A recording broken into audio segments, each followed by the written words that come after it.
Mary had a little lamb. The fault. We believe that all men are created equal. To the magnificent mosaic that is America. From radio beacon to radio beacon. I have a dream today. Change has come to America. Believe me. Help is on the way. Knock, knock. Who's there? It's a figment of your imagination. Randi Rhodes Show. Turn up your mind. Republicans have made bogus allegations claiming that the Justice Department has been weaponized. Most recently, there was an allegation that the FBI was authorized to, quote, kill the former president. What impact does this type of rhetoric have on the career prosecutors and law enforcement agents at the Department of Justice? This is dangerous. It raises the threats of violence against prosecutors and career agents. The allegation is false.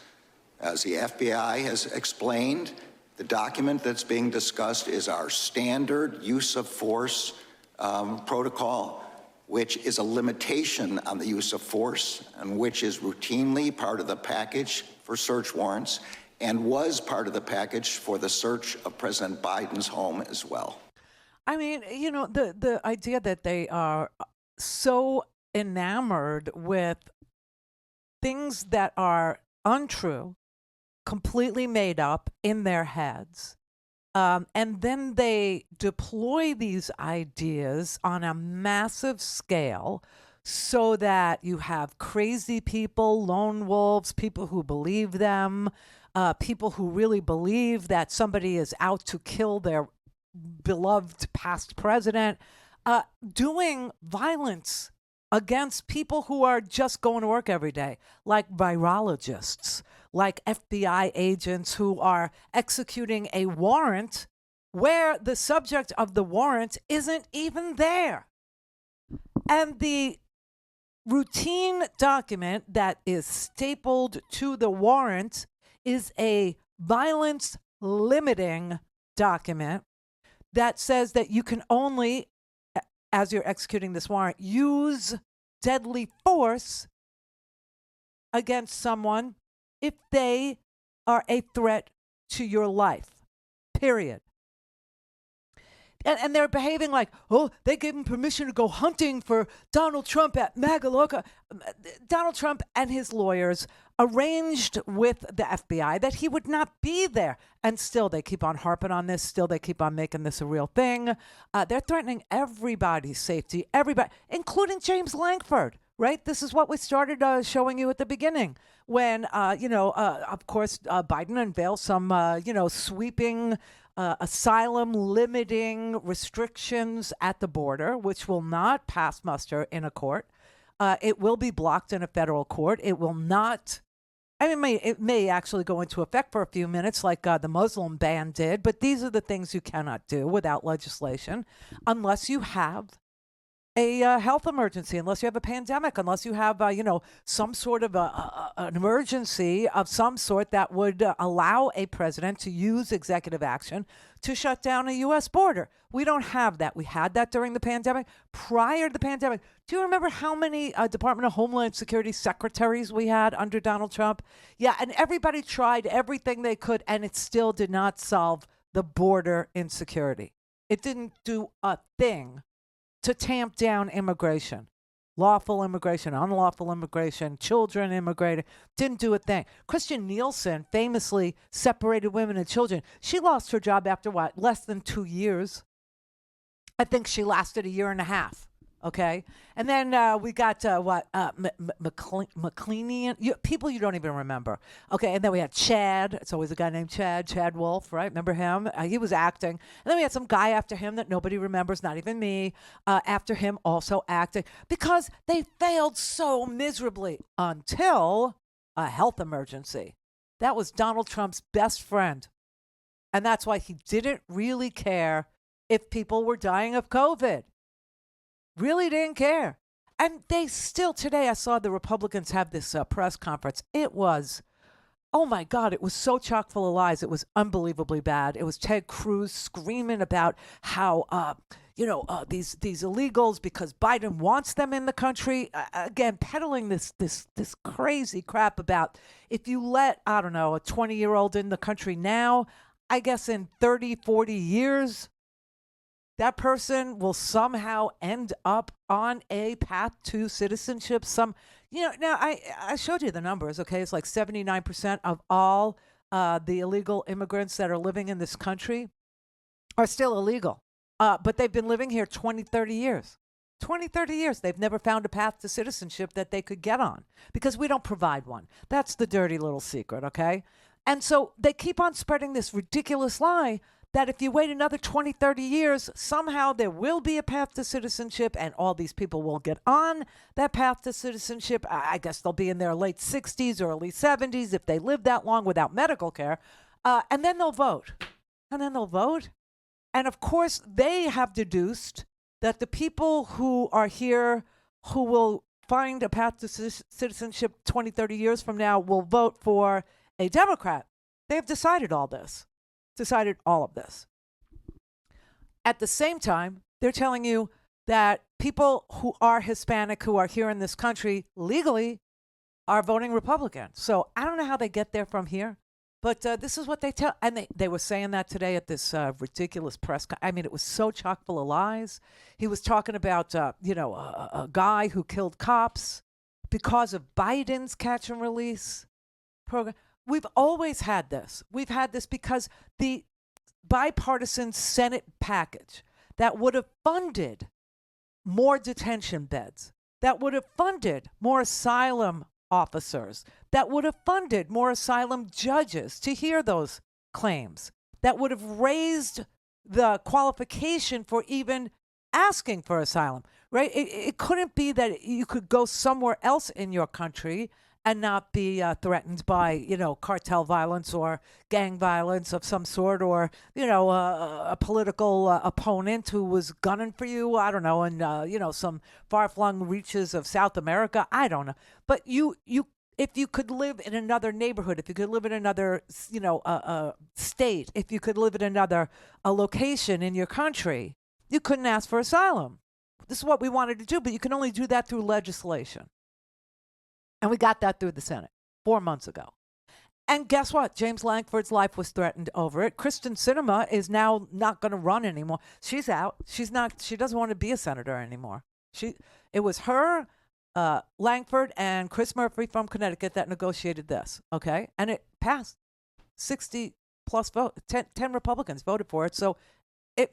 And then little pipsqueak Mike Johnson refused to introduce it in the House with his 1-seat majority because he knew it would pass there too. I'm telling you, there's 300 votes for that bill.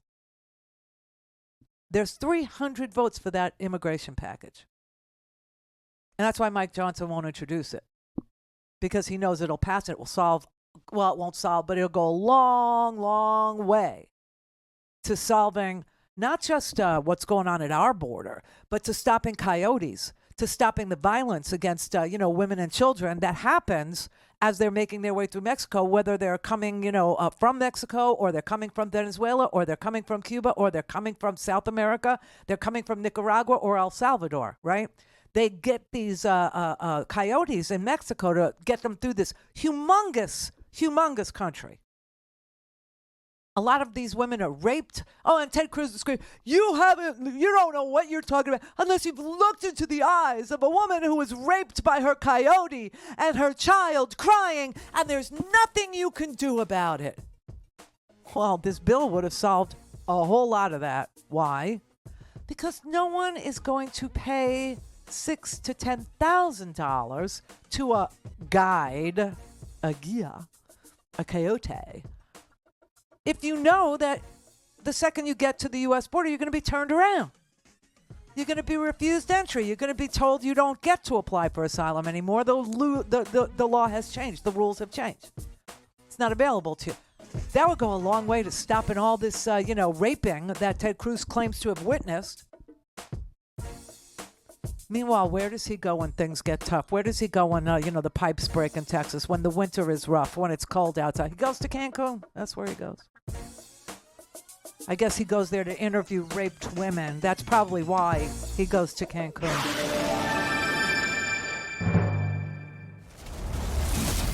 Fatality. This is the Randi Rhodes Show. To speak with Randi, dial 561-270-3844. That's 561-270-3844.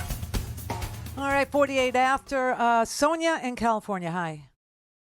Hi, Randy. My husband, Frank, was 36 when he died of AIDS in 1994, and he loved Dr. Fauci. I remember a black-haired Dr. Fauci giving interviews, and I would have to rush and pull out a VHS blank tape and record it so we could take notes. And Dr. Fauci was super young. He was beautiful. The AIDS epidemic was rampant, was out of control. It was horrible. And Dr. Fauci was everywhere. Yeah. Yeah, he's a hero. There's no doubt about it. Yes. He was a hero to Frank. He was a hero. Yes. Yeah. Well, thank you, Sonia. I appreciate you sharing that. That's hard. That's really hard stuff. Thank you. Yeah. Alba in California. Hi, Randy. Hey. How are you tonight? All right. Oh, good. Every time I hear someone talk about Fauci and just malign him and all of this is coming up again, I just can't believe it. But what is harder for me to believe is how quiet everybody is. Yeah. Who is not up in an uproar about this. Yeah. This person saved thousands of lives, not just in this country, but in Africa. Barack Obama was, instrumental in that. Even Bush was working alongside Dr. Fauci. So, I'm just looking at history and all of the things that are happening right now, and I'm just really ticked off because we're in this situation because people who should be speaking up are not speaking up. We're looking at the Me Too movement. Where are they?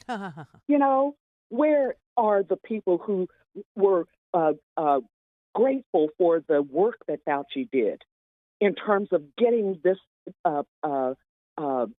the AIDS epidemic just almost wiped out? And what is it? It's on the rise again. Okay, there are more and more cases, being reported. So I just don't know. And I hear you sometimes say, why is this happening? And, the reason it's happening is because we have dropped the ball. We got what we wanted. We got our rights. We got our abortions. We got our votes. And where are we now? Right. We're here because we're making measles great again. That's where we are. Right. I just wanted to hear, people to hear that they just can't sit back and say, wow, how is this happening?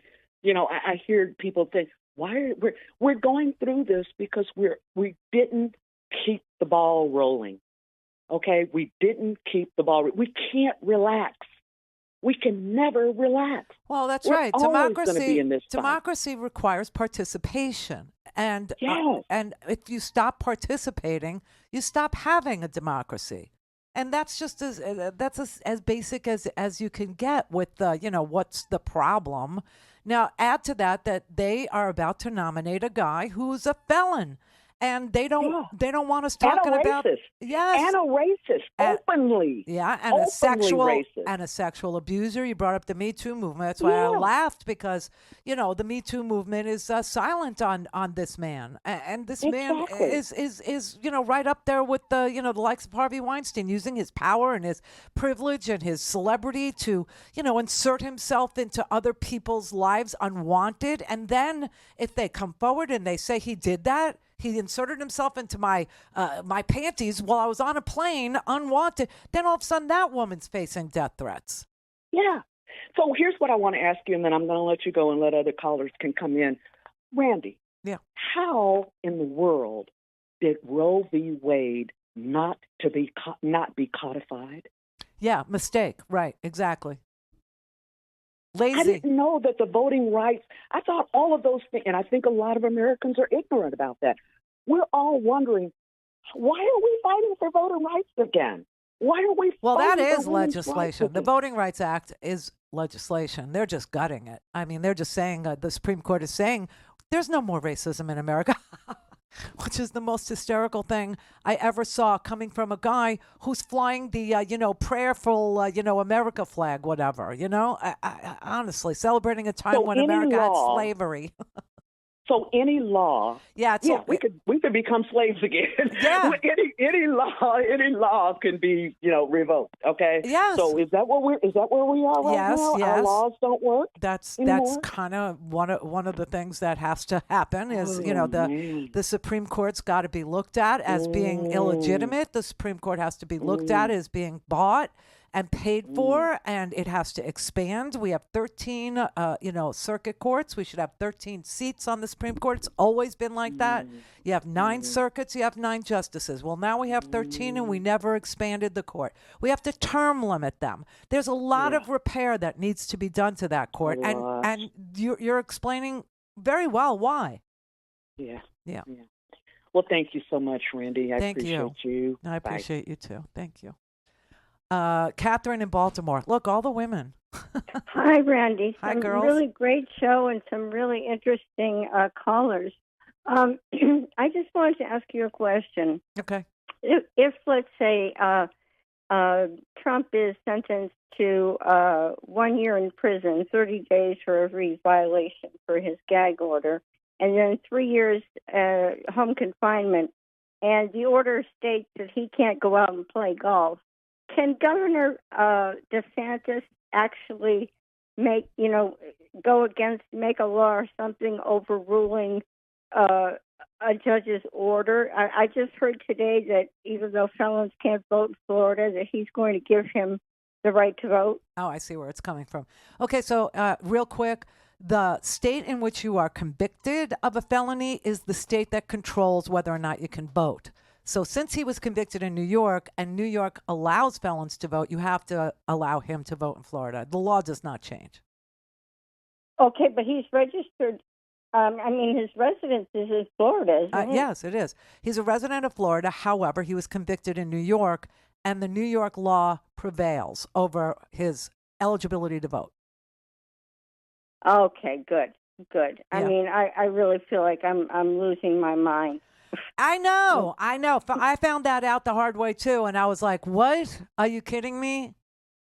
Yeah, the truth sounds like. He went. Remember this guy? Remember when Trump found, 5 randos in Fort Lauderdale who, were felons, but they thought that their voting rights had been restored. And so, and they voted, and he went to their houses and had them rearrested. These people who had already served jail time, have come out of jail, made new lives for themselves, and were trying to do their civic duty. He had them arrested. So, yes, I could see why you're confused. I can. It's when Reagan came in to destroy public education, he got rid of civics. And I don't know what these kids are learning in history, I know. But they haven't learned about the 1920s and 30s in the United States. Oh, and Rachel Maddow's Ultra 2 second episode drops tonight. Yeah. So, everybody should know that. I was not aware of it to that extent at all. Yeah, I get you. And I'm old, so I'm sure you're not old. You're experienced. You're wise. Yeah, but I know, but we're old. I know. I get it. Yeah, yeah. Thanks. One thing that I was thinking of is the debate when they bring up inflation. I want Biden just to say, his Inflation Reduction Act and show that all the Republicans voted against it, and his price gouging act that they voted against, and everything that he's doing, and just show that. Yeah. And then when they bring up the oil, and you say, Russia and Iran got together and they control OPEC, and they want Trump, so that's that. But he's also implemented. Well, that's not that. The price per barrel is set by OPEC. The price per barrel right now is $74, Catherine. $74 ought to produce for us $2, $2.20, $2.50 a gallon. Price gouging is what's making it $4, $3.50, $3.80. It's gouging. And you're right to say that every Republican voted against the anti-gouging law because they did. But this debate is going to be one for the record books, man. This is going to be like, how in the hell do you want Joe Biden to deal with the fact that Donald Trump is a freaking felon who wants to be commander-in-chief? And once he's the nominee, he's going to get classified briefings, and he's got a pending Espionage Act trial. Oh, my God. Don't have time to listen to the live show? Want to hear more on your schedule? Go to randyrhodes.com and buy a stinking podcast.